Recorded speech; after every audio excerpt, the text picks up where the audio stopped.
Law 4. Always say less than necessary. Judgment. When you are trying to impress people with words, the more you say, the more common you appear and the less in control.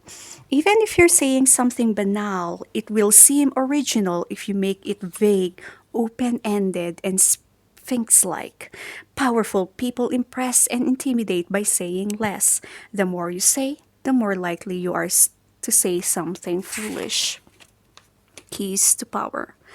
Power is in many ways a game of appearances, and when you say less than necessary, you inevitably appear greater and more powerful than you are. Your silence will make other people uncomfortable. Humans are machines of interpretations and explanation. They have to know what you are thinking. When you carefully control what you reveal, they cannot pierce your intentions or your meaning. Your short answers and silences will put them on the defensive and they will jump in, nervously filling the silence with all kinds of comments that will reveal valuable information about them and their weaknesses.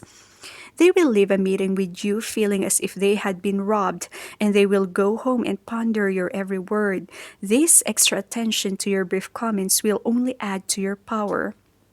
As a young man, the artist Andy Warhol had the revelation that it was generally impossible to get people to do what you wanted them to do by talking to them.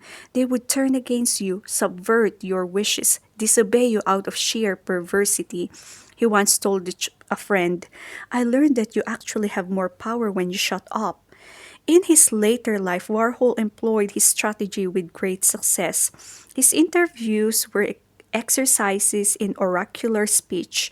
He would say something vague and ambiguous, and the interviewer would twist in circles trying to figure it out, imagining there was something profound behind his often meaningless phrases.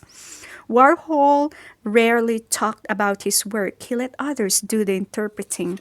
The less he said about his work, the more people talk about it. And the more they talk, the more valuable his work became. By saying less than necessary, you create the appearance of meaning and power. Also, the less you say, the less risk you run of saying something foolish, even dangerous. In 1825, a new Tsar, Nicholas I, ascended the throne of Russia.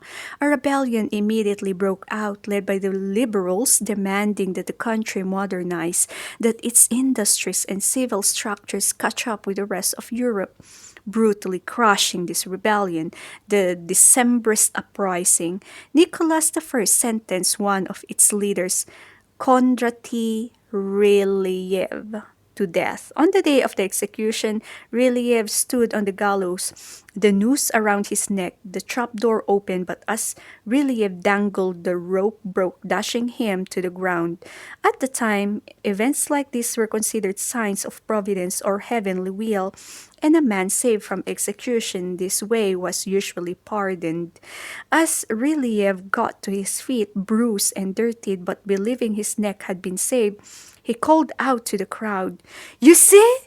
In Russia, they don't know how to do anything properly, not even how to make rope." A messenger immediately went to the Winter Palace with news of the failed hanging.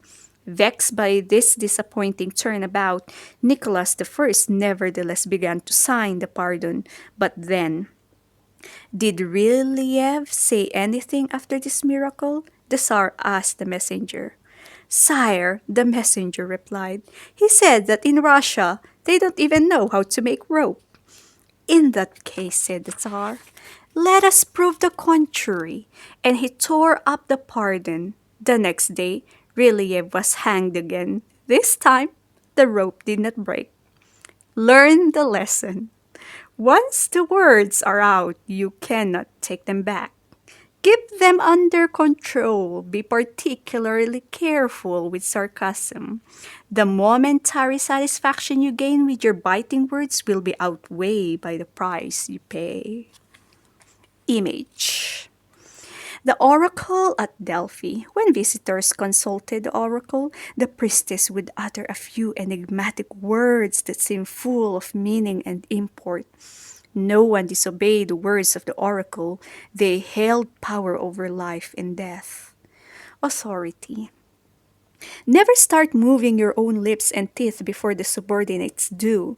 The longer I keep quiet, the sooner others move their lips and teeth. As they move their lips and teeth, I can thereby understand their real intentions. If the sovereign is not mysterious, the ministers will provide or will find opportunity to take and take.